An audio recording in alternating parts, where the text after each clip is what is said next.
கடை ஓப்பன் பண்ணுறதுக்கு முன்னாடியே திருச்செந்தூர் முருகர் கோவிலுக்கு போகணுன்னு நினச்சிட்டு இருந்தேன். ஆனால் டைம் கிடைக்கல. பசங்களுக்கும் எக்ஸாம் ஸ்டார்ட் ஆகிடுச்சு.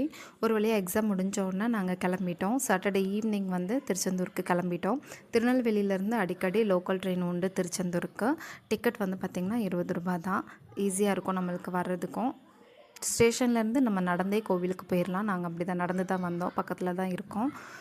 கோயிலுக்கு வந்து பார்த்தோன்னா அவ்வளோ கூட்டம் இருந்தது. நைட்டு ஈவினிங் ஏன்னா மறுநாள் ஞாயிற்றுக்கிழமையா நிறைய பேர் வந்திருந்தாங்க. நாங்கள் ரூம் புக் பண்ணியிருந்ததையும் கேன்சல் பண்ணிட்டோம்.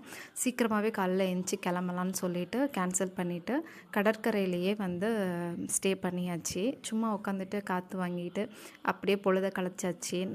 சனிக்கிழமை அப்போ தான் காலைல சீக்கிரமாக எழுந்திரிச்சி கிளம்ப முடியும்னு சொல்லிட்டு எல்லோரும் நிறைய பேர் வந்து பார்த்திங்கன்னா அந்த கடற்கரையில் தான் தங்கியிருந்தாங்க.